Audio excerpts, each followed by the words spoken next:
अस्सलाम वालेकुम everyone, I hope so you all fit and fine. उम्मीद करता हूं कि आप बिल्कुल ठीक ठाक होंगे। So guys, welcome to my another chapter. जैसे कि हमने लास्ट टाइम टेक्स्ट का चैप्टर क्लियर कर दिया है, अब हम पढ़ने जा रहे हैं बहुत ही वंडरफुल, बहुत ही यूजफुल टॉपिक गाइस। आज मैं आपको पढ़ाने जा रहा हूं सब्जेक्ट वर्ब एग्रीमेंट पार्ट 1। आज हम सब्जेक्ट वर्ब एग्रीमेंट पार्ट 1, इसके बहुत सारे पार्ट्स हैं गाइस। सब्जेक्ट वर्ब एग्रीमेंट अक्सर स्टूडेंट्स कंफ्यूज होते हैं, तो अब हम सब्जेक्ट वर्ब एग्रीमेंट को कैसे यूज करें गाइड। आज से आपको परेशानी नहीं होगी। आज मैं आपको पढ़ाने जा रहा हूं कि सब्जेक्ट वर्ब एग्रीमेंट क्या होता है। सब्जेक्ट वर्ब एग्रीमेंट का मकसद होता है कि सब्जेक्ट किस मुताबिक जो सब्जेक्ट होता है वो कैसे रखें और वर्ब जो होता है वो कैसे रखें। मीन सब्जेक्ट कौन सा है, कभी कभार आप सबको पता है कि कोई भी सिंगुलर सब्जेक्ट्स हो तो हम सिंगुलर वर्ब रखते हैं, सिंगुलर प्लूरल सब्जेक्ट्स हो तो हम प्लूरल वर्ब रखते हैं, ये तो हमारे लिए इजी होता है। बट कभी कभार क्या होता है, एक ही सेंटेंस में दो सब्जेक्ट्स होते हैं तो हम कंफ्यूज हो जाते हैं। अब हम कैसे करें, सिंगुलर की तहत रखें या हम प्लूरल के तहत रखें, तो हम ये कंफ्यूज। कभी कभार ये भी होता है कि दो सब्जेक्ट्स आते हैं, एक ही सेंटेंस में दो सब्जेक्ट्स आते हैं, बट हमें क्या करना होता है कि हमें वर्ब एज अ सिंगुलर रखना होता है। बट हम क्या करते हैं, मींस वर्ब भी सब्जेक्ट्स को देखकर सब्जेक्ट्स प्लूरल पे हम वर्ब भी प्लूरल ही रख देते हैं। So guys, subject verb agreement इसका पढ़ने का मकसद होता है कि हम इसको सही से समझें। ये कॉम्पिटिटिव एग्जाम में यूज होता है। ये एंट्री टेस्ट जो आप टेस्ट देते हैं तो ये एडवांस इंग्लिश लैंग्वेज में पढ़ा रहा हूं। ये मींस जो आप भी टेस्ट देते हैं ना, जो भी आप टेस्ट एग्जाम देते हैं तो ये चीज वहां पर आती है गाइस। सो चलो स्टार्ट करते हैं कि ये कैसे यूज किया जाता है।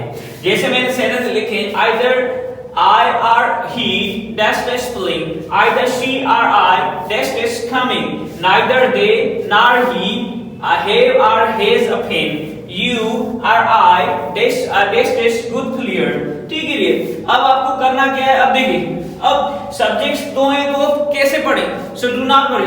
सबसे पहले ये जो आइदर और नाइदर नॉट और के सेंटेंसेस आते हैं, ये हमेशा दो सब्जेक्ट्स होते हैं। मींस ए का मकसद ये थे आपका फर्स्ट सब्जेक्ट और बी का मकसद होता है आपका दूसरा सब्जेक्ट। तो अब यहां पर भी आइदर, ठीक है, अब ये भी सब्जेक्ट है, ये भी सब्जेक्ट है, तो हमें वो अब किस मींस हमें सब्जेक्ट कौन सा रखना चाहिए, मींस वो अब हमें कौन सा रखे, आई के साथ रखे या ही के साथ। कंफ्यूजन हो रही है ना।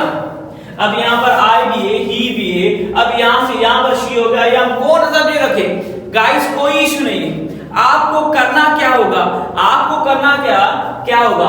अब देखो, आइदर ए आर, अब जो सब्जेक्ट्स आपके और के बाद, जो आपके बी वाले सब्जेक्ट्स हैं, मींस आर के बाद, नॉर के बाद, और के बाद जो भी सब्जेक्ट्स होंगे उसके मुताबिक आपको वर्ब रखना होगा। ये काम की चीज, ये आपको समझना है, ठीक है गाइस। और के बाद या नॉर के बाद या और के बाद जो सब्जेक्ट्स होंगे उसके मुताबिक आपको वर्ब चूज करना होगा। जैसे मैंने लिखा है आई और ही, अब और के बाद ही है तो हम क्या रखेंगे, इस प्लेइंग, ठीक है, या मैं या वो खेल रहे हैं। अब आर के बाद क्या था, ही था, तो हमने इस लगा ही क्या होगा, थर्ड पर्सन सिंगुलर होता है गाइस। जैसे उसके बाद आइदर शी और, अब देखो मैंने हमने सब्जेक्ट चेंज करे, आइदर शी और आई। अब आर के बाद क्या है, आई, तो हमें आई के मुताबिक क्या रखेंगे, एम कमिंग, या वो या वे आ रहे हैं, ठीक है। उसके बाद मेरे नाइदर दे नॉर ही। अब उसकी देखिए, अब नॉर के बाद कौन सा सब्जेक्ट है, ही है, तो आप क्या रखेंगे, हैव अ पेन और हैज अ पेन। ही था तो सिंगुलर, तो हम हैज रखेंगे, ठीक है। ना उसको पेन है और ना उनको पेन है, ठीक है। उसके बाद लिखा है यू आर आई। अब ध्यान से सुनिए, यू आर आई, अब आर के बाद क्या है, आई, तो आई के साथ क्या आगे, I am good be, you are I, आप या मैं गुड प्लेयर, अच्छे प्लेयर हैं, so I am good player, ठीक है। आर के बाद आई था, तो ये तो हो गया, क्लियर हो गया। जो भी आपका सेकंड वाला सब्जेक्ट होगा उसके मुताबिक आपको क्या करना है, वर्ब यूज करना है। अब इनका मकसद गाइस ये चीज आप as well, along with, together with, in addition to, with और नॉट, अब इनको, अब कोई भी सेंटेंसेस हैं, जब भी उन सेंटेंसेस में ये वर्ड्स आते हैं तो यहां पर में वही कॉन्सेप्ट है, सब्जेक्ट ए, सब्जेक्ट ओके बी, तो अब यहां पर भी सब्जेक्ट है, यहां पर भी सब्जेक्ट, तो अब हमें कौन सा रखना चाहिए? वेरी सिंपल गाइस, आपको क्या करना, जो फर्स्ट वाला सब्जेक्ट होगा ना, आपको जो वर्ब रखना होगा ना उसके मुताबिक रखना होगा। जो आपका फर्स्ट वाला सब्जेक्ट होगा उसको, जो आपका सब्जेक्ट सिंगुलर होगा तो सिंगुलर के मुताबिक वर्ब रखेंगे, उसके बाद प्लूरल सब्जेक्ट्स होंगे तो आपको प्लूरल वर्ब रखनी होगी। चलो सेंटेंसेस देखते हैं, उनमें से मालूम लेते हैं, ठीक है। अब ही एज वेल एज, वो साथ ही साथ में, आई go to or goes to school। अब देखिए एज वेल एज से पहले वाला सब्जेक्ट आपका ही है तो आप थर्ड पर्सन है तो आप क्या रखेंगे? goes, क्यों? क्योंकि एज वेल एज से पहले आ रहा है। ही एज वेल एज आई, वो साथ ही साथ में स्कूल जाते हैं, goes to school, ठीक है। उसके बाद में हमें क्या, along, ठीक है, आई along with he, मैं उसके साथ डेस्क डेस्क खेल रहे हैं। अब along with से पहले क्या है? आई है, तो आप क्या कहेंगे? am playing, ठीक है guys, am playing। Ali together with us, Ali हमारे साथ, ठीक है, विजिट्स पार्क विजिट करते हैं। अब देखिए, अब टुगेदर से पहले क्या है? सिंगुलर नेम है, एक अली एक सिंगुलर नेम है, तो आपको क्या करना होगा गाइस? विजिट्स करना होगा, फिर सिंपल केस का आपने यूज पढ़ा होगा, ठीक है। उसके बाद एक a car in addition to two bikes desk being sold, एक कार दो बाइक्स के साथ बिक रही है, मींस सेल हो रही है, तो आपको क्या करना होगा?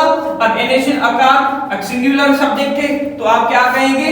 इज बीइंग सोल्ड, ठीक है गाइस। उसके बाद आई विद ही, मैं उसके साथ, विद दे, आई विद दे, ठीक है, आई विद दे, ठीक है, उसके साथ आ रहे हैं। अब क्या होगा?